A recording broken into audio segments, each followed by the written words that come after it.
don't have to change with it. You can be who you are. You can continue to be who you are. And money magnifies. If you're a good person when you're broke, you're gonna be a good person when you're rich. If you're a bad person and then when you add money, well, there's many examples of what that looks like as well. So is it a crisis? It is. But does anybody have any sympathy towards it? No, because they're like, dude, you got all the money. Who cares? But it is an issue. It's the gateway to addiction. It's the gateway to domestic issues and disputes. It's a gateway to a lot of sad, challenging things. And so many good things can happen of that money. So today on the Intentional Leadership Podcast, we have Chris Garlevich. And he is the founder and president of Prosperify, and he is your financial bodyguard. And the best part about him being your financial bodyguard is he loves cars. So he encourages you to save for your family, make sure your kids are secure, and then go out and buy the G-Wagon or whatever dream car you have. Hey, welcome. Graham, thank you for having me. You did wonderful with my last name. Garlevich is a lot to say if you haven't practiced rolling the R's. I watched each of my kids learn how to roll the R. They get it somewhere around 5, 6, 7 years old, but that's daily practice. So if we spend enough time together, you'll get it too. Hey, I'm going to work on that. That's a new goal of mine. Hey, do hard things. Don't forget. Speaking of kids, you have 6 kids, right? I mean, a brand new one or fairly new. We have 6 beautiful children, and the youngest will be 1 tomorrow. Yep. Wow, that's exciting. Good for you. Yep. That's a lot of fun. So, how do you maintain all of that and growing Prosperify? Yeah, that's a great question. My wife doesn't know this. Maybe I don't know if she'll watch this or not, but I went way out of my league. And so she's magical as far as coordinating, blocking and tackling, keeping me in check. And I say my life is a zoo, but it's everything that my wife does. I just kind of stand in her shadow. We have a great system. We're fortunate enough to be close to family. My parents are a couple blocks away. My in-laws are a couple blocks away. My office is a couple blocks away from home. So I'm basically on demand, on call when I'm needed, and we just figure it out. Look, community, whether it's your immediate family or deep-rooted friendships, cousins, and so on and so forth. That's really what allows family to thrive, at least in my experience. And we have that community with our church. We have that community with the relationships we've developed with our kids' parents, our kids' friends' parents, I should say. Yeah, our kids' friends' parents. I was going to say, wow, you have 6 kids and you're going to meet their parents now. All right. Yeah, there we go. Yeah. No, and hey, I've learned a lot about myself, by the way. I've learned a lot about myself, and there's they're great little mirrors on how to be better and how to get better. And they're doing it all the time. And you think you get better, and they're like, no, Dad, not good. You can do this better. So there's that. Yeah, it's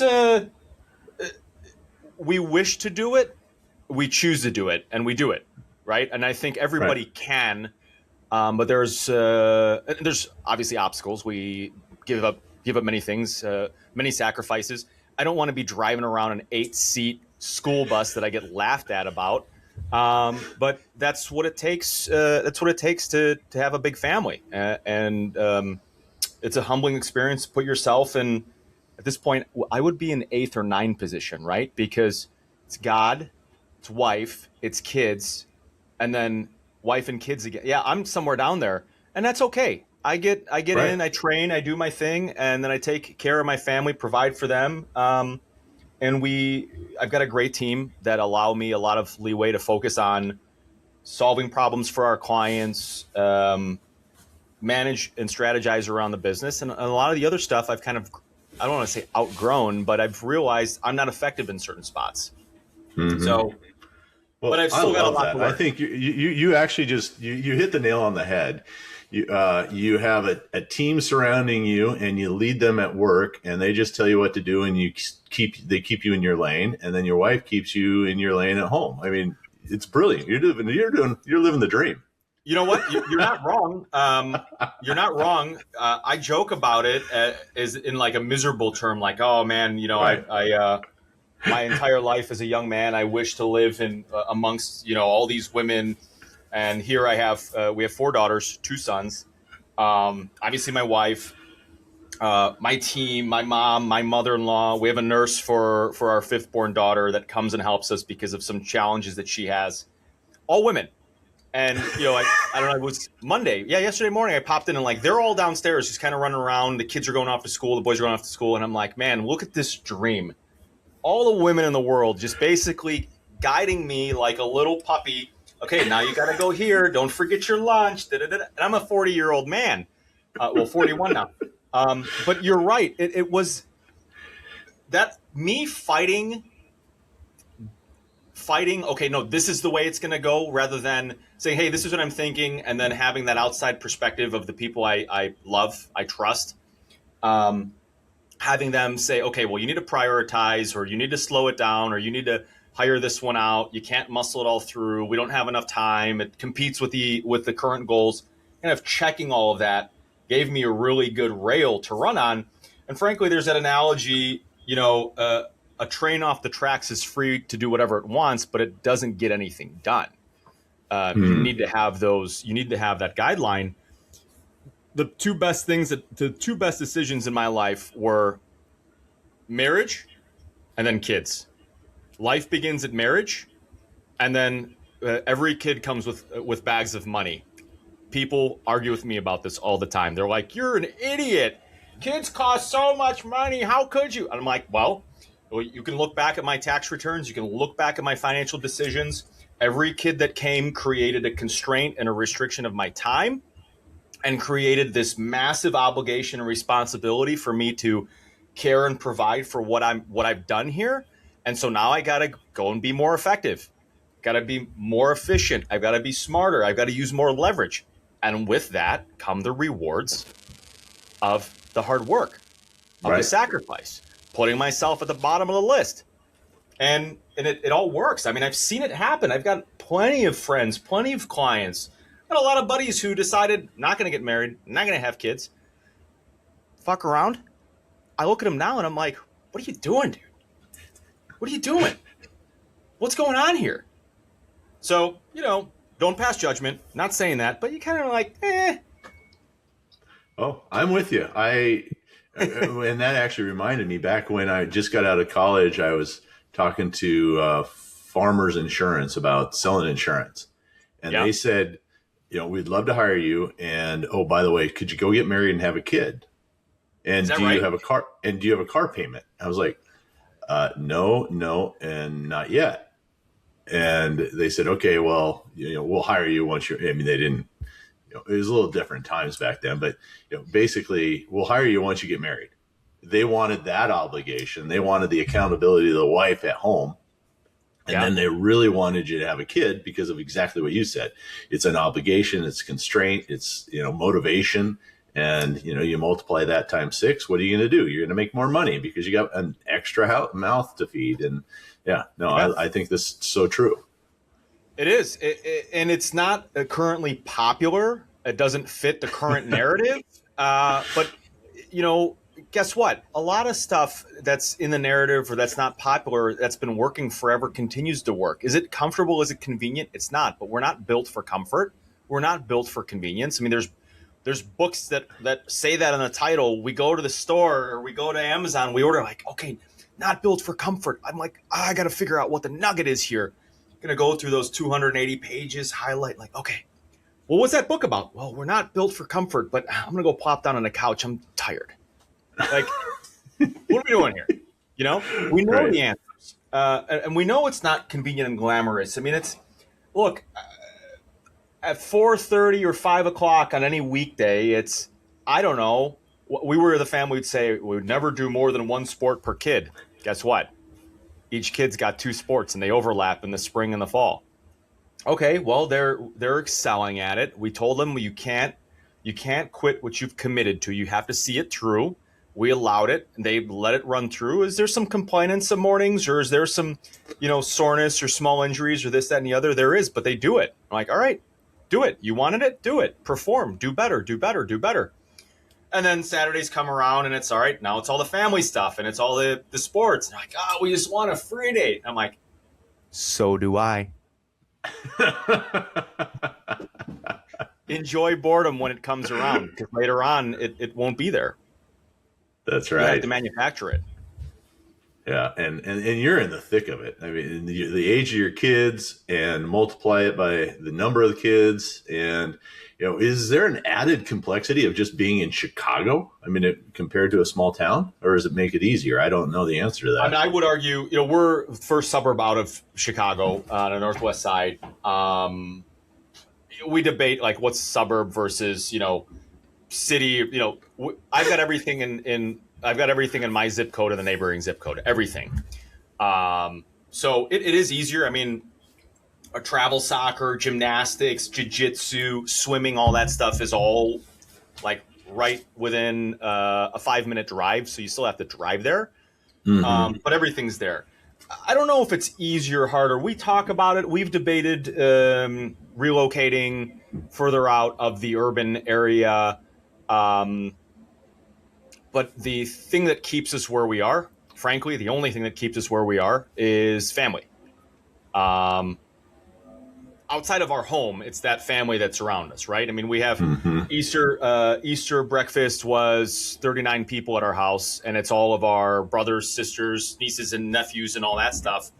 Immediate family. My wife's one of 6. There's my in-laws have 14 grandkids at this point, and there's still 1, 2.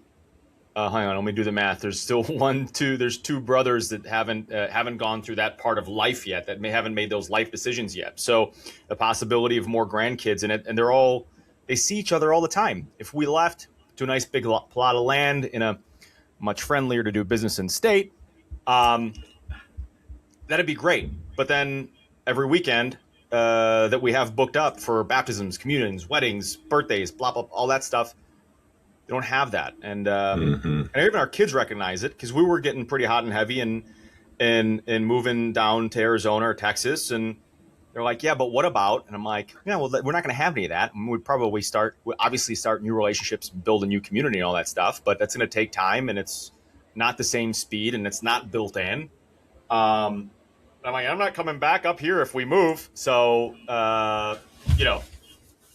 such is life. No, you would need to bring the in-laws, the outlaws, the cousins, the brothers, the uncles, and get 45 acres and just make sure that you're all there in the community together, and that's a big task. So, as a financial bodyguard, how'd you pick that? What's financial bodyguard for family business? I love that, and you're wearing your financial bodyguard bouncer jersey right now as we speak. Yeah. What's that look like?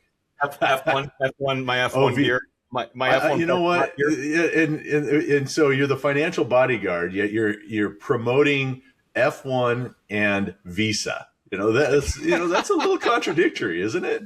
It is a little bit. Yeah, no, we're not sitting here talking about your traditional mutual fund 60-40 stock and bond portfolio, and then just give everything up until you're 65 and then magically do nothing and just live off the look at what in my life the longest running bull market that existed ended in 2020. It was lower and lower interest rates, right? I mean, generally, obviously there was some years that had gone up, but from 1980 through 2020, you had lower and lower interest rates. We got to the zero bound. Okay. And so like the old school notepad financial advisor that would kind of do this, do that, and be done and be set for life, when everything was working with the wind at your back. And you had nice generous pensions, you had nice generous, you bought a home at a lower base, didn't have an inflationary punch to it. You built up equity, you built up this, you got that. There was this illusion, this whole industry that was built out of, well, you're going to retire at 65 and you're not going to have any health issues. And, you picked up those long-term care policies that were generous back then. And everything's going to be great. And then at some point, you're going to secretly go away into these homes. Nobody knows you're there. You're going to sit in a wheelchair in a parking lot in the shade and then magically go away. But what have we really seen? Well, we saw the interest rates move to near zero bound. Things just went haywire as far as the value of a home, the cost of an education. People are still paying obscene amounts for educational costs. Inflation on education and inflation on healthcare year over year over year in my lifetime were 8+% per year. Okay. The regulatory framework slowed down the ability to assemble a business, to build a business, start a business. And then innovation and tech came in, and now all of a sudden we have kind of got stuck in this spot that it's actually easier, more flexible, and more convenient to start a business and be in business and launch a business and solve a problem. But the pressures of being a wage slave grew, and you got squeezed at both ends. And then we have the sandwich generation. What we're learning, the older folks, hey, they're living a lot longer. The more mature folks are living longer, but they're running into healthcare expenses that aren't being covered by certain policies or the prior plans. And that's not as linear as it was 5, 10, 15, 20 years ago. And sadly, the growing amount of cognitive issues that are happening, the current high income earners and the current generation that are in the decision-making chair are being squeezed by their kids and the education needs there, as well as their aging parents in the top. And so I understand why there's an entire generation of super frustrated and angry people. Oh, and by the way, interest rates went up. So if you were a bondholder in 2019, you're still underwater by 40, 45%. Was it going to be recoverable? I don't know. At some point it will, but your balance sheet's not growing. Inflation's still going. We have a Federal Reserve that for the last 27 years hasn't been credible. And we're being debased.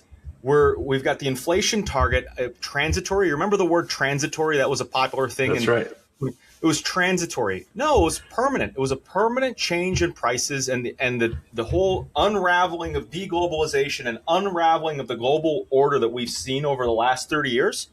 You have to have a totally different path to planning your personal finances. And it's not just a 60-40 portfolio with some long-term care healthcare planning. And I don't think it's getting out of the game at 65. There's enough studies. I've had enough anecdotal experience. The last thing you want to do is shut the body off or shut the mind off because you have a pile of money and you think you can just go and Netflix, chill, and golf. No, you can't. We're not built for comfort. We're not built for convenience. Right. That cognitive is, if you stop using your brain, what do you think is going to happen? It's going to, we were just listening to Peter Diamandis, and, with the advent of the cell phone, we quit memorizing phone numbers. With the advent of Word and Excel, we quit memorizing formulas and how to spell. With the advent of the AI, we're going to quit thinking. Well, all of those directly correlate to the human behavior, which forever has worked. And that's work hard, think, use your body, use your mind all the time, and do it in community and do it well. And if you take that away, like you said, at 65, game over. You're going to slowly decline. I think it doesn't make sense at 65 to say, okay, I'm done. And you're just going to golf. I don't like golf that much. So I'm probably the wrong person to ask, but if you were to do that 7 days a week times 5 hours a day, that's only 35 hours. There's a lot of space left over for the rest of your life, and you need to do something with that. There's massive openings and needs for mentorship, for community development, for charity, for giving back, for staying involved in any way, shape, or form. We as humans, to your point, are fighting against atrophy every day. Every day you're idle, those muscles go away. I had a pinched nerve in my C6, C7. And when it happened, it was from a small lifting strain that then I was carrying one of the kids, and I just kind of did like one of these. Boom. Tricep, pec, lat, totally shut off. And it took me 6 months to go from doing 40 pull-ups and 150 push-ups a day. It took me 6 months to get to be able to do 5 pull-ups and 10 push-ups. 6 months. Wow. And that was fighting it. That's going through PT, that's going through everything except for injections. I try to skip all that stuff. And still today I have an asymmetry. I'm 9 months away from since the injury. But imagine that same analogy and just take your brain out of work. Mm-hmm. Hey, you got a clear calendar. You sold your business. You retired from your job. You've your identity, what you've done, all of that is gone. You're free. Enjoy it. Well, that's the moment that bodybuilders, actually, it's interesting. There was a couple studies on this. Bodybuilders, why do they face so much life-changing injuries and health issues after they stop competing? The reason they found was that all of the muscle and the strain and the training and all that work that they'd done has basically protected all the damage, the joint pain, the joint damage, the discs. So it kind of overdeveloped and masked everything. The moment these bodybuilders stopped and gave up that life, all of a sudden, boom, they can't walk because their knees screwed up, their ankles are screwed up, their back's screwed up, their shoulders are screwed up. I'm not saying run at 110% your entire life, but the idea that you're going to, these financial product brochures they send you, and it's like you and your wife with a puppy on the beach walking forever. That's what happens the day you're like 65 in one day. No, it's far from that. It's far from that. Yeah. Nobody talks about those realities. I mean, I think we heard it at the conference in November, and it's a story that I similarly experienced. The idea that you're young, you grow, you learn, you develop, you acquire skills, you acquire wealth, you acquire complexity, and then you mature, you teach others, train others, you begin selling all your shit, right? Part of our life we spend attracting things that we later on want to get rid of, except for cars. I think it's boats, but the same. Yeah, cars and boats. You then get to a point where hey, it's time to go. One day you go to bed, you don't wake up. This idea that's what's going to happen to me, but it doesn't happen to anybody else, right? Because that's the lottery ticket way out of this game. What really happens, particularly in our medical system, I'm seeing it, is our medical system's built for just keep the body running. Doesn't matter if there's somebody behind the wheel or not. And we have a crisis on our hands. 10,000 baby boomers every day hit retirement age, quote unquote. And they're going to do that for the next 9.5 years. That's a massive influx of people. And in 10 years, however, whatever the survival rate there is, that many are going to turn 75 and 85 for the next following decade, right? We have this huge demographic cliff. And sadly, last year, as far as the data shows, we have half as many working age people entering the labor force, so the 18 to 54 demographic, half as many as we did just 10 years ago. And that number is still cratering. Now, I hope that I've contributed to the improvement of that with 6 beautiful children, but that's going to take 15 years to be reflected in the data, right? And we're seeing signs of return to family formation, return to faith, returning to, hey, you know what?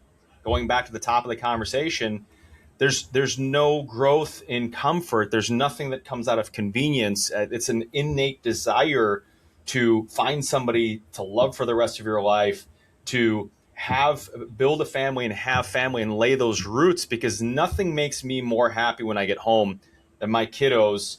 Like I said, it's a kind of a zoo. Just see the little heads pop up, pop, pop, pop, pop, pop. Oh, Dad's home. And they run up and hugs and kisses. And I can have the shittiest day. I can have challenging conversations with people with a fraction of my problems, but I'm the financial bodyguard. We go through that. We identify the solutions, we pinpoint the problems, and we deliver on the advice and execute.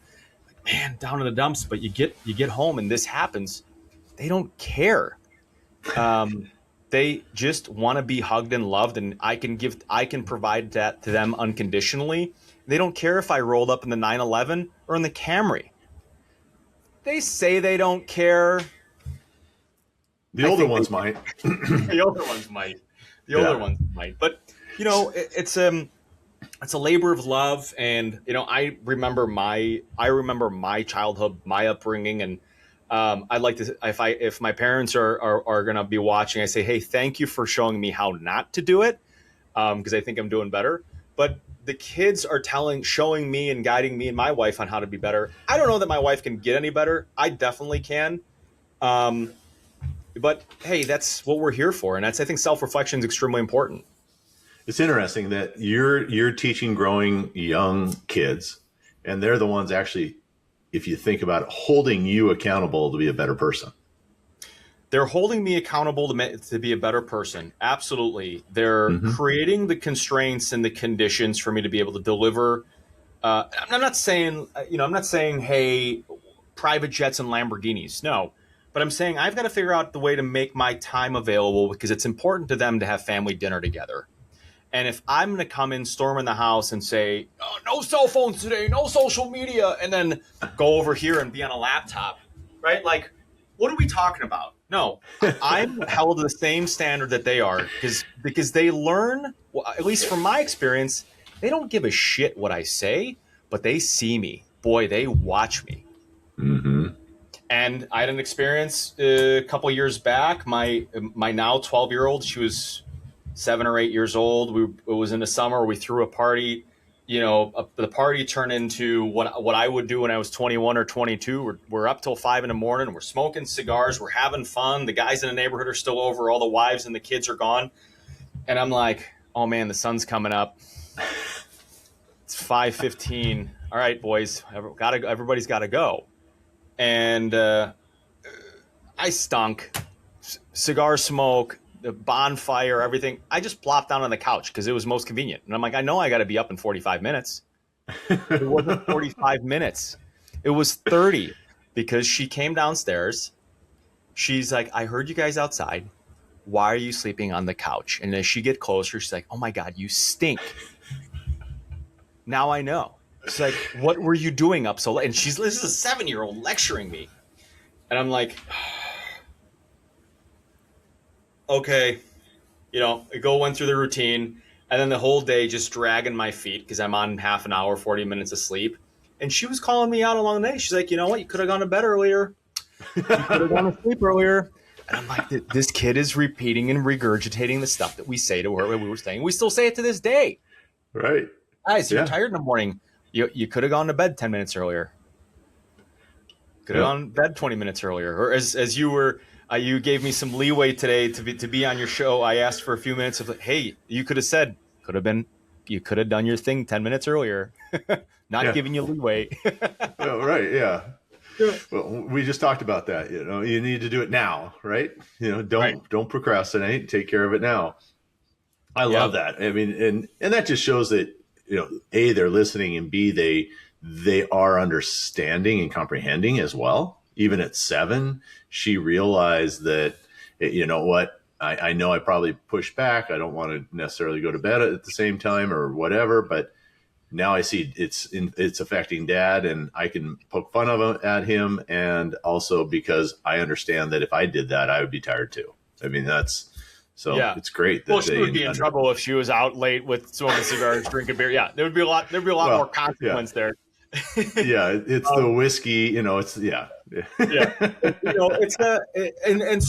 Those decisions are also important as well. I mean, let's be honest, right? If you're young, before kids, you can stay out late. You can stay late at the casino, throw dice till 5 a.m. till they ask you to leave. You can get it. Hopefully, what didn't exist, back then that we have now is on-demand Waymos, Ubers, and all that stuff. And so, one of the things that I've seen some of my sharper, more thought through clients just have their kids have a funded Uber on demand, so don't ever get into a car. But I think all these things, our job is to just call it out, to name it, to articulate it, teach them awareness, and then just keep repeating that film, right? Mm-hmm. I keep repeating, be an asset, not a liability. Be an asset, not a liability. And it's funny, sometimes I'm not right around, but I'm always hearing them. And when they're doing something amongst each other, the older 4 at least, like, hey, remember Dad says be an asset, not a liability. And then the other one's like, no, you're an ass. No, I didn't say ass. I said asset. And then they're like, it's so entertaining. But they're always watching. They're always watching. Yeah, my 2-year-old grandson, I took him to dinner last night, and man, he repeats everything I say, and so it's fun because I can plant anything I want in him, and he'll repeat it. Now, that also comes with the responsibility is to watch what I say, because he will repeat whatever I say. Yeah, absolutely. I mean, that was important. That was an important lesson for me. I'm guilty of using colorful language. Somebody once told me that, the more you swear, the higher your IQ or intelligence is. I swear all the time. And I dual language. I do dual language. I do it in Polish, do it in English. We checked it. So it's interesting. We checked it for quite a bit. But what was interesting is we swear openly. We've explained to the kids the difference of the language, and they're actually very cognizant. And I told them, I'm like, look, I don't care where you swear, but if you do, be respectful, right? Don't do it in church. Don't do it in a classroom. Don't do it. But amongst your friends, I would be naive to think that you're not calling each other names. Bring back bullying. Do it nicely. Names don't hurt anybody. Don't get hurt by names. But obviously don't take it overboard. Be respectful, right? Right. So I'm. It's funny when we show up places, and I might say something. My mother-in-law earlier on, before she really knew me, like I'd see her eyes like, oh my gosh. And I'm like, oh, come on, relax. Don't act like you hadn't heard this shit before. It's fine. It's just words. But to your point, did you have to say that to her in Polish so that she could understand that? Or yeah. So is there something in, go ahead. Sorry.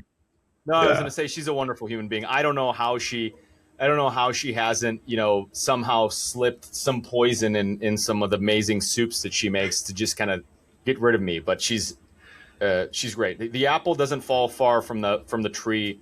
My mother-in-law, my wife, her sisters, they're just extremely patient, saintly people.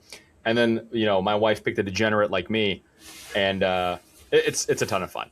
It's a ton of fun. Oh, that's great. So, we'll stay on the topic of kids for a minute. What are you teaching them, since you're the bodyguard of finances? What are you teaching them about money? We kind of touched on the hard work and purpose a little bit. What are you specifically teaching them about money? Well, they pay rent, $5 a month. Nice. They how that manifested. Again, the older four, not the younger two. Not yet. So, what age do they start paying rent? They started, I decided this winter, I'm like, hey, come springtime when spring comes. So it was March, it showed up. So they put together, so far $10 a pop. It's going to be interesting how long it's going to run, because their pushback was like, well, we don't make any money. And I'm like, well, whose problem is that? I'm like, that's not my issue. That's your problem. There are solutions for that. Obviously they all have little safes. They obviously get their birthday money, Christmas money. They baptism and communions for the older ones, like that stuff's all put away in their own little portfolios. They all have little accounts and portfolios. But they have cash. They go to the local grocery store and they'll go. We put them on a budget. We don't just give them cash. But they have.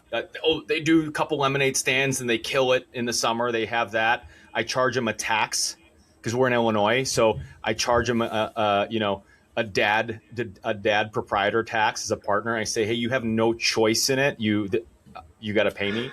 So. They get those. You're creating socialists. You know that, right? They're going to be socialists. Yeah, they're going to be like, you know what? I'm tired of this. I'm going to just, I'm used to it. You've just normalized socialism for them. I think they get very annoyed by it, but then see the difference in the socialist system is that. You're there, you have no choice. You can't go anywhere. But with me, I tell them, I always remind them, like, you have a choice. And then when they're like, well, what's the choice? I'm like, well, you can go to school, you can move out, you can petition the neighbors if they'll have you for free. And what they're not going to have us for free. I'm like, see, So I would argue that it's free market principles, but discreet. It's free market principles, but discreet. If they bake a cake or something, I'll jump in there and go, pow, pow, slice for me. Lasagna, they love making lasagna, so they know me as the tax collector, because they're under my roof, right? But it's not direct. It's not direct. Money 101. What I've learned in mentorship, and we've tried to put programs together, and we have put programs together in teaching money 101 or financial literacy. I mean, our education system's upside down in this country, and then financial literacy is even more so upside down. I mean, look at if you can count on one thing for us Americans to do is to spend, right? When 71% of our economy is consumer spending. I mean, it's amazing to me that the last 60 days, everybody in media and narrative, besides what's going on in the world, but energy prices are going through the roof and everybody's going to die. But then you look at retail sales, you look at PPI, you look at CPI, and it's like Bank of America studies, Goldman Sachs, retail sales. We're spending money. We're spending money. We're just clearing it through, right? Like, well, what happened to mainstream media front page? Like, it's a disaster. That's it. It's over. The 1973 oil embargo situation is repaid. It's not. American consumers are going to go and try to figure it out, and they're going to figure it out. The thing with financial literacy, what I found is that financial literacy is ignored until you have the finances. And it's backwards, because the core of financial literacy is spend less, right? Spend less than you earn. That's the number one principle. But you'll never learn to optimize your finances, or you'll never be interested to optimize your finances if you're always spending more. And shame on credit card companies for allowing, and shame on the government for getting involved in government lending to education, just free pass. Here is a dollar amount, no questions asked. Do what you wish, because it creates. In the mind, it creates this lifeline that you have no need to be responsible. You have no need to kind of hold back and prioritize spending. There's a lot of things that have happened. I was talking to my brother about this over the weekend, because we were talking about digital currencies and the death of the ATM and the bank. And I'm like, and I'm sad that the ATM is going to go away. I'm sad that cash is going to go away, because I'll tell you what. I'll run through 50 grand on a credit card like that, but you have $100 in my hand and I will stretch that motherfucker out for a week. And that difference, just be observationally, psychologically, that difference, every generation that goes by is further removed from the transaction, and the system can drop inflation on unnecessarily. You just don't know, because you just, auto pay it, whatever, 20% tip. Okay. Yeah, whatever. You become that socialized rabbit that you referenced to earlier, and then you look back at the end of the month like, oh man, I don't have any money. I don't care about financial literacy. What are you going to try to tell me, if Mr. Financial Bodyguard, I'm broke because of blah blah blah blah blah blah blah, all the reasons? Well, let's go back to it. You're spending more than you're earning. Solve that first. Stop that. Yeah, I think that's a big one with my pet peeve. And fortunately, people at least talk about it a little bit now, but this whole rental society, essentially, I was brought up, the only thing you borrowed money for was a house. If you couldn't afford a car, then you bought the car you could afford with cash, and you squirreled it away. And then while you were driving some piece of junk, you saved money for your next car, so that when it finally died, you went there, and hopefully over, the series of 82 cars for $200, you got to the point where you had enough money to do that. Or now it's worse with, you have, but it's only 19. My kids just did this last week at spring break. I have Pandora and it's free. And they're like, what do you mean you don't have a premium Spotify account hooked up to your Sonos? I said, because it costs money.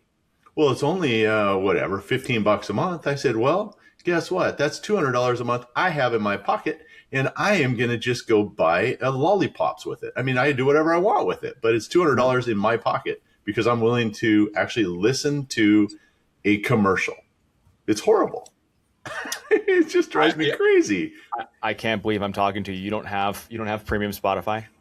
I know. I may be the only person on the planet still with that, but and I did find out my wife has it. So if I did want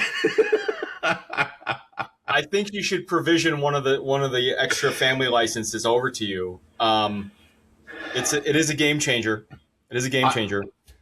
Yeah, but it's just the principle of it. It's the principle of it. I call it the 3 S's, even though one of the things I'm going to say is not an S. It's sneakers, cell phones, and subscriptions. And so, I'm a free market guy. We are, the things we control is very small. The things we hear about is mostly lies, and nobody has any power. We're a land of rules and laws. That's it. Okay? We are free operators. We can live where we want. We can study what we want. We can eat what we want. We can do anything. We're free. We are free. We are free. I don't know. Can it get any more free? I mean, yeah, you have to ask for a permit to the city or town hall, village hall for a building. If you want to do an addition, yeah, you have to have a license to drive. But we don't have to drive. We don't have to buy a cell phone every 12 months because Verizon or T-Mobile or whoever, we don't have to get brand new sneakers. We choose to. Now, is big tech, when it comes to subscriptions, are they bad actors? You get a cell phone and they require you to pay for a monthly subscription to use that cell phone, not only for the plan, but for the data, for the app store, blah, blah, blah, blah, blah. Are they bad? Yes. Are we free not to? Yes. Are they bad for making cancellation challenging? Yes, that's part of their business model. But that's going away because more people are waking up. At the end of the day, is it challenging? Yes. Shut the fuck up, pick up the phone, call the service line. Fine, it's somebody in Trinidad who doesn't want you to cancel. That's just called friction. That people know, the whole system knows that it's operating on fatigue, and many people want to be in comfort and convenience. Shut up, get around the friction, cancel your subscriptions. Slow down your cell phone purchases and skip a cycle of sneakers. Take the difference. It might be even $50 a period. Stick it, put it somewhere you don't have access to. I like that. Yeah. Remove it from yourself. This is financial literacy 101. We have a 401k and pension part of our business. I speak with folks who I enjoy to help because I couldn't help them one-on-one just at this point with it where we are as far as timing, but we get to sit in a room, 40 or 50, 60, 130 people. And I tell them, guys, everybody, look, it's easy. If you're not signed up for the 401k plan or the retirement savings plan, you don't need to complicate this. You don't need to try and compete the next person. Oh, that guy's doing $1,000 a month. I need to do 1,000, but I can't. Do $10 a month. Everybody has the room. You choose not to. I believe it more now than ever before. You show me somebody who doesn't have $2 to rub together, and I'll show you someone that chooses not to. I'm not saying people don't fall in hard times. My mother was on food stamps when she came to this country to get on her feet. She came here. My biological father skipped out and said "vafankulo," but he said it in Polish, and he's like, "I ain't getting involved with that shit." And she went through the whole auto system, got everything, went to an uncle who said, "What are you doing here? You're crazy. Go back to Poland." Now, mind you, this is 1984, okay? Poland in 1984 wasn't that exciting. A pair of jeans... Not where you wanted to be. A pair of jeans in Eastern Bloc was like, holy shit. Like, that is, there's a lot of stuff going on at that time. She went to the church, and the church is like, wait, so you're here, you're pregnant, and you're going to start a new life, but there's, you're not, like, the Polish Catholic Church is a little strict on that kind of stuff. So she's like, well, I'm not coming. Her hard-headedness, thank God, she figured out a place to stay. She made it work out. Was there a period of program help? Yeah. Whatever. I'm not going to judge her for it. She did it, but she did it as a springboard to get out. And that's, I think, what these social programs should be there for. They should be limited. They should be there as a safety net because everybody falls, but it's not like fall and then lay there and enjoy it, right? Oh, this is Right. so great. No. The It sneakers, should be the a cell phone, trampoline. It should be more of a trampoline. it should be a trampoline, yeah. And Milton Friedman talks about it in The Road to Serfdom, and the programs or wrote about it, not talked about it anymore, but wrote about it. And the way our programs are set up, you almost create a trap for the people that want to bounce off that trampoline. They can't. They get stuck there. So there's a lot of bigger issues at play. But the people who need it the most, all they need to hear is like, hey, Pandora over Spotify Premium until you have excess free cash flow and you can afford lotto tickets and Twizzlers. That's what we call it internally. We have clients who've gotten to a point where they have excess cash flow, and I'm like, hey, we've got a financial plan. You're doing everything you're doing. If you don't want to go out with me and buy that 911, you can go buy little lottery tickets and Twizzlers. I don't give a shit. You're gonna be just fine. Like, really? Oh, we're there? Yeah. So, Graham, get yourself that Spotify subscription, buy yourself some new sneakers, and get that new cell phone. But these are not entitlements, right? These are not requirements. You don't need to get these things and run you don't need to have the Netflix, the Hulu, and so I think the discipline to break it, if I were to go back and say, like, I'm going to create a national financial literacy program, I would just say all we need, and it's going to happen. I mean, Peter Diamandis is probably already thinking about it. In our sunglasses, where that chip's going to be built in, that little computer, just a month to date, week to date, year to date scoreboard of where your money's been spent right in front of your face. Because I think that financial literacy is just like raising a child. That little kid's going to call you out, and they're not going to sugarcoat it. They're just going to tell you, Dad, you're a loser. Why'd you stay up so late? You smell like a cigar. You stink. And that's the same thing with spending. Spending gives you that dopamine, like, oh, it's so great. I just bought those new sneakers. I feel so good about myself. And then you look and you're like, oh, I'm broke. I don't have any money. Eat the rich. It's like, no, the rich ain't your problem. Your behaviors are your problem. Free yourself of the stress and the strain of being so angry and bitter. Get out there and create some more value. Renegotiate everything's negotiable, almost. I mean, except for your contract with God, everything's negotiable. Make more money or create a solution to a problem. My buddy this morning when I was running late for us, I mean, that was that whole conversation. He was focused on this when he had this right here. I'm like, bud, make 2 phone calls and change the trajectory of your business, and your side hustle, hobby, passion project could become the main engine for you and your entire family's life. And everybody that comes and buys from you is going to be happier than they ever have been, because he's a car detailer, ceramic coats, like all interior, exterior. I mean, this guy is just a surgeon when it comes to it. But he was so busy, like, I need the $1,250 just to keep my hobby running. But he was presented a prize horse and he wouldn't even look at it because he was so busy about the $1,250. Did he have nice sneakers? You bet he did. That's right. Yeah. And we all get into that to a certain degree. Yeah. Yeah. I'm guilty. I got a ton of prescriptions for sure. Yeah. Yeah. No, sure. And you would be embarrassed at the car I drive, but guess what? It still runs. Yeah. And one day when my car dies, I am going to get a paid subscription to Spotify, because those two probably go hand in hand. Or maybe it'll be Cirrus. Maybe I'll just go all in and get like 2 or 3 subscriptions and a new car. But you're referring to, this book is probably 20, 25 years old. The Millionaire Next Door. It was kind of like of that time, or at least when I was a kid, it was like the Wall Street Journal bestseller peek into like what the Millionaire Next Door does. And I think the opener was, it's not uncommon for the Millionaire Next Door to be driving that champagne colored 9-year-old or 10-year-old Camry with 180,000 miles and run it till it doesn't run. And frankly, yeah, that's what it looks like. That's what it looks like right there. No, it doesn't. It's a 17-year-old champagne colored F-150 with 200,000 miles on it. Did I get the champagne color?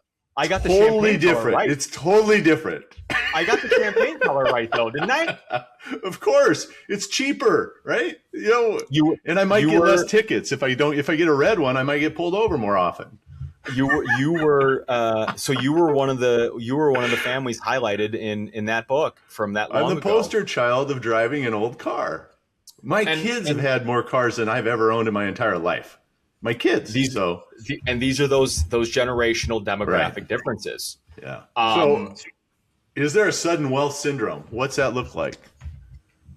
Oh, there's absolutely a sudden wealth syndrome. I mean, we publicly we can see it with what happens to athletes. What happens with lottery winners? You can see it mathematically or statistically on when the athlete retires, when the income goes, like what's the survival rate financially of those athletes? Not to say there's many successful examples, but proportionately there isn't, right? It's a single digit percentage that, and another thing, by the way, there's also what happens with sudden wealth syndrome is I call it the woodworkers. The woodworkers come out. It's the Wall Street people. It's the finance people. It's the investment people. It's that seventh cousin from 3 cousins ago that shows up with a great business idea or maybe some sort of social pressure that says, hey, Graham, I read about you. You had an exit for $400 or $40 million and they guilt you into it. There's a psychological, behavioral, there's the sudden wealth syndrome with no plan brings guilt to the inheritor or the person who's hit sudden wealth because they're the world they were in, all of a sudden they have plenty of abundance in the world they don't. And so they can't kind of rationalize and connect with it. And the woodworkers come out and they guilt you into compliance. And you're like, well, what's $500,000 here and $500,000 there? Well, $500,000 at a time for a short enough time and you've got no millions, you're broke, right? And all the woodworkers is left.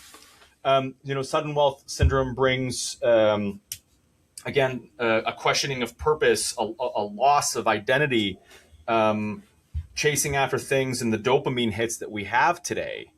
There's a lot of dopamine hits, and we know what dopamine does to us, at least easy dopamine. It kind of it rewires without that plan and that strategy and a team around you to protect you. Sudden wealth syndrome's probably the worst thing that can happen to somebody. Mm-hmm. I agree. I saw that at the bank too. Yeah. Yeah. It's sudden wealth is, it's great. Don't get me wrong, but it's not right. Because there's no support system in the social work and the psychological work in the medical field. And there's no menu that says, oh, I just landed $100 million, but I'm sad. Help me. I'm like, fuck you, dude. You don't got no problems. That's what happens, right? That's why I write about it and I talk about it from the family-run businesses that go through or consider or are preparing to or have gone through. The ones that have gone through, if they haven't met me before, it's hard to do the work because you're trying to like, hey, I've got diabetes and I can't run, my joints hurt. Can you get me into powerlifting mode? That would have been easier to do back here, right before all those conditions happen. But we can do our work. We'll help. But it's the preparation to understand that your sudden wealth, whatever that is going to change everything around you, but you don't have to change with it. You can be who you are. You can continue to be who you are. And money magnifies. If you're a good person when you're broke, you're going to be a good person when you're rich. If you're a bad person and then when you add money, well, there's many examples of what that looks like as well. Is it a crisis? It is. But does anybody have any sympathy towards it? No, because they're like, dude, you got all the money. Who cares? But it is an issue. Right. It's the gateway to addiction. It's the gateway to domestic issues and disputes. It's a gateway to a lot of sad, challenging things. And so many good things can happen of that money and of the value that those people, if they were builders, they can do with it, giving back to community. We have this crisis for mentorship in general amongst young women, young men, but amongst men. This mentorship and being able to help and organize and provide guidance and have that voice of reason to say like, hey, is it easy? No, but marry young. Is it easy to go out and ask a girl for a number? not when you can swipe right or left, but you've got to build a relationship. You've got to understand what that looks like. That's all that's missing. And then you throw in money into a pot. So it's not like magically solves all the problems. It's like, I'm going to go get a jet in a Lambo and fuck around. It looks good, but it's not. It's toxic. Yeah. Toxic. Yeah. So what does Prosperify look like from a client standpoint? Who do you want to, attract or repel? And, where are you going with it? Yeah, we're working with a legal team to grow and scale and protect, grow and scale the financial bodyguard. When I think of the industry that I'm in, and I've seen what I've seen from the product side, the broker dealer side, mainly the commissioned and revenue and grid and production side of it, the behind the back room where, hey, we've got this great, private equity is doing it right now, right? Private loans is the private credit industry is trying to fight and muscle its way with lobbyists into the 401k industry. Like the one vehicle that for the masses, for the people. Okay, I'm not talking about the ultra high net worth. I'm not talking about the entrepreneur and the family run businesses, but I'm talking about for the people. They are trying to muscle their way in to the 401k lineups using their historical track records of the 80s, 90s, and maybe the 2000s. Because they're like, oh, well, we're blah, blah, blah capital and we're such and such partners. But if you look at what's happening in the private credit space, the illiquidity, the lockups, the blowups, the fees, and frankly, the net returns, like, why? Why not just use use the most free lunch of free lunches? If you believe in it, just buy your traditional index fund and do nothing with it. Strip out all of the expenses, and you'll probably do just as fine with half the headache and all the mobility and control and freedom. You're a sovereign 401k plan saver. You don't need to go chase something fancy.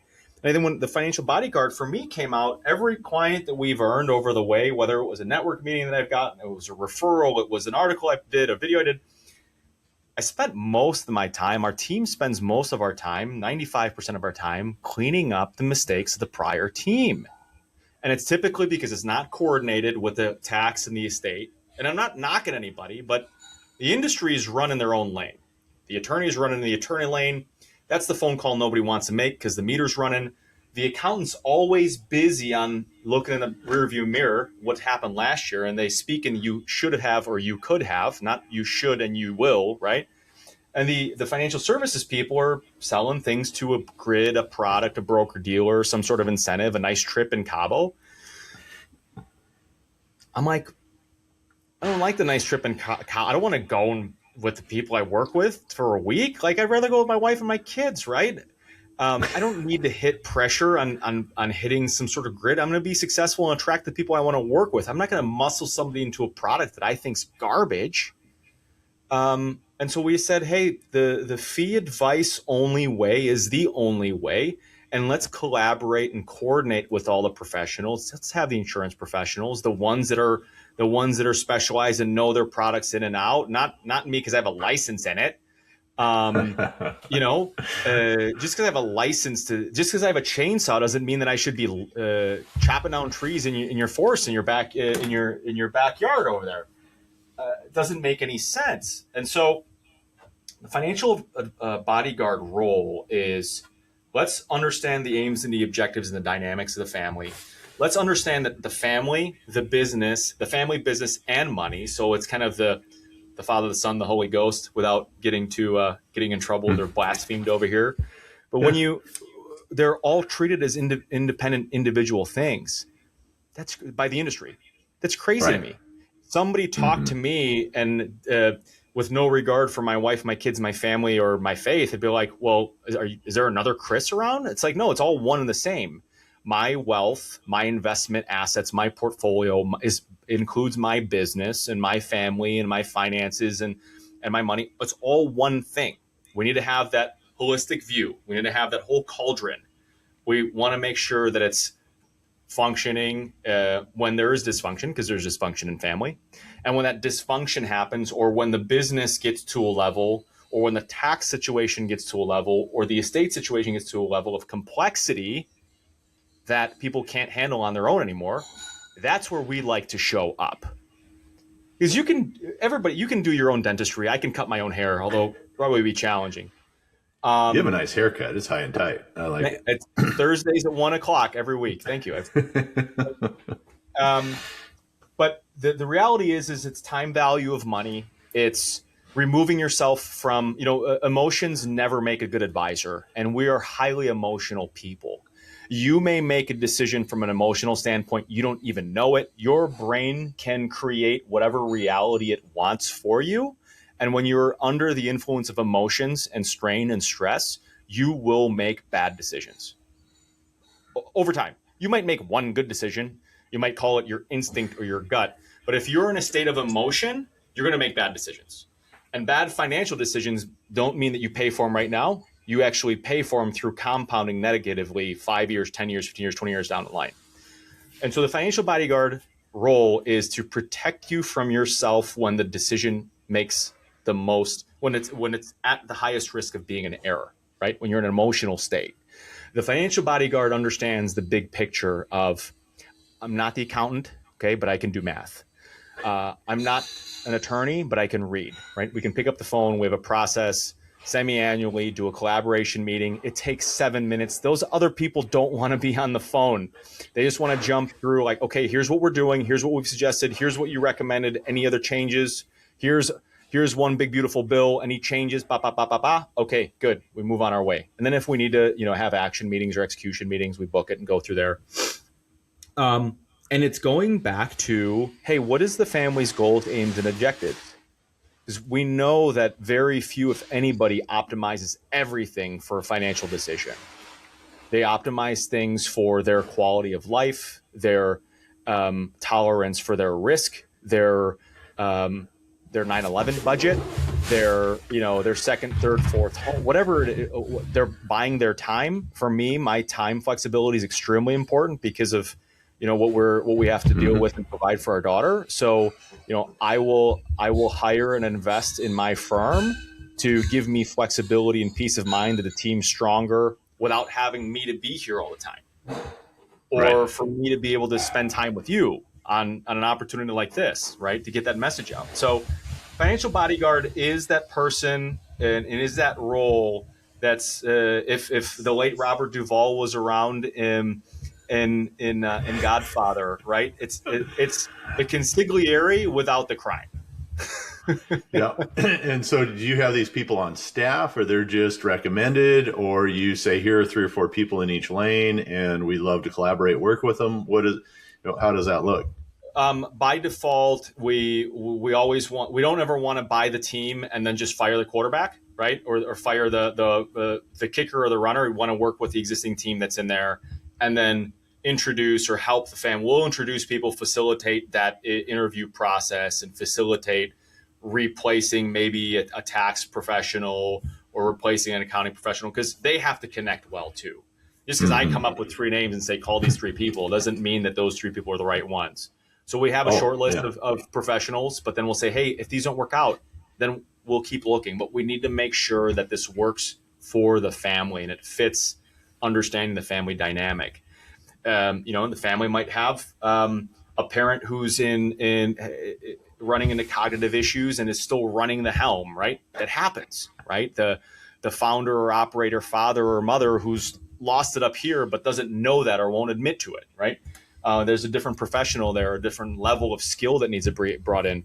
Hey, what about the brother who's deep into addiction but has a majority voting say on the business and needs those distributions?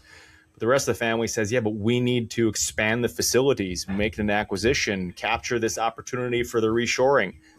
We need a facilitator and a mediator. That's not me, right? We need to go and get that person. We need to bring them in. So that's a growing list and relationship pool of those specialists. I love that. These things happen. Great that they happen all the time. Right. And I think it's important.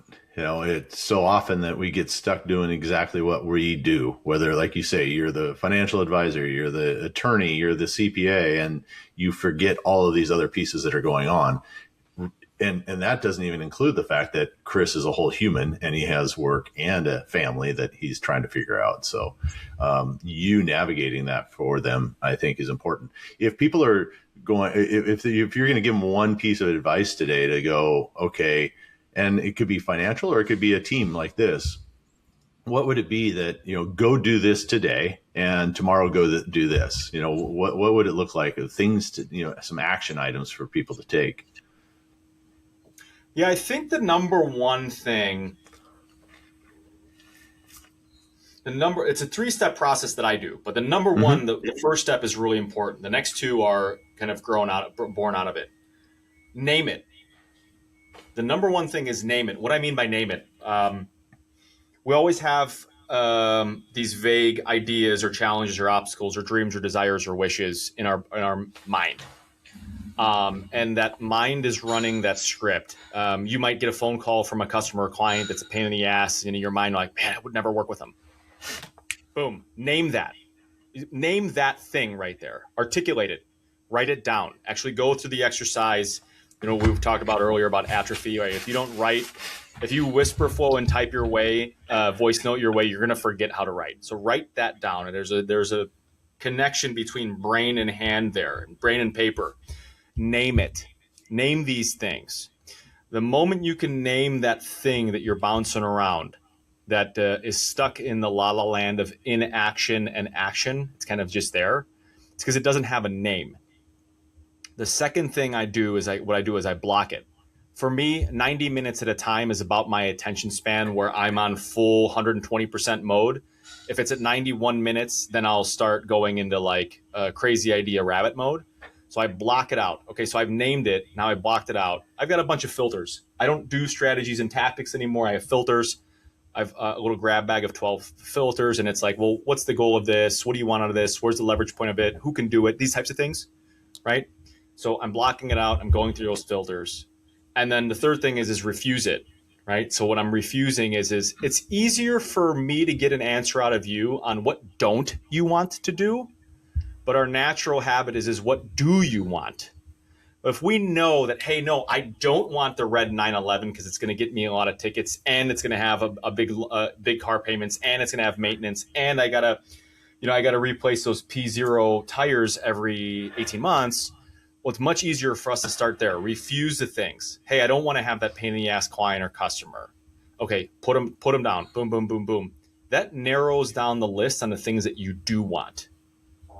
Hey, I don't want to have illiquidity in an investment theme, or I don't want to have strife with my family. Okay, well then maybe there's all of a sudden you start thinking, well, what do I want? Do I want to do a recap, a reorg, a buyout, an outright sale? You can start doing these things. Once you name it, you block out the time to focus on it, and then you refuse. What are the no's? Because then the no's draw out the yeses. And then I basically say, which one's the fuck yes? That's the one you want to do now. And you can run that 3-step process. It takes a little time. It's uncomfortable. But that time investment helps you flush it out and clear it out of your brain. Because otherwise it just sits around there and you're, hey man, do I want to start the show? Do I not want to start the show? How do I start the show? When do I start the show? I'm going to Google what starting a show is like. No, run through it. What do you want out of it? What don't you want to do? Well, for me, I have a podcast that started it, and I have a great team that helps me do it. I didn't want to do editing. I knew that. No editing, no cutting, no all these things. My only solution was to hire a professional to do it. That was my only solution.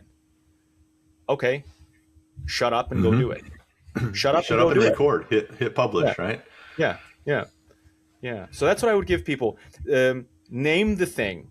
Write it down. Name it, write it down. Block out the time and flush that thing out. What do you want out of it? Run through whatever filters. You can search filters. There's tons of strategies and tools. You can name like, what's the point of this?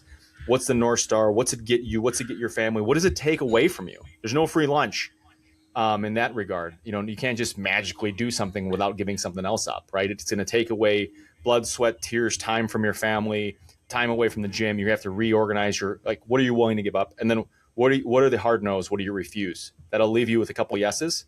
Pick the one you want to go down and go do it. Hey, in worst case scenario, there's two types of decisions. There's ones you can't get out of and ones you can. The ones you can't get out of, fall back on your principles, the things you believe in. And the ones that you can get out of, just decide in worst case, you can just unwind it. Very few things are really life or death. Right. That's great advice. I think that if we put those through those two filters alone would change everything, And the decision ones? Yeah. Yeah. Yeah, that is good. It is on my card. Yeah. Are they life or death, or can you back out of them? Yeah. I mean, because the decision in itself is just part of it, right? You have to make the decision. Once you make a decision, it doesn't bring you a result or a reward. It creates work. And you have to go through it, and you won't judge it until the tail end. I think a lot of people, and we do it, I do it, you might not, because you're more mature and wiser in your ways. You're calling me old again. We look for perfect information, but you will never have perfect information until well after the decision's made. Get to 72% or something like it, decide, and then move on. Right? Execute, act. Mm-hmm. So yeah.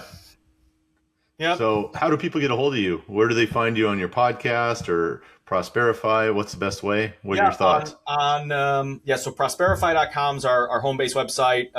If you just search Financial Bodyguard or FamBiz Chris on LinkedIn, FamBiz Chris, and then Rogue Wealth, the handle there is @Prosperify, but Rogue Wealth on YouTube.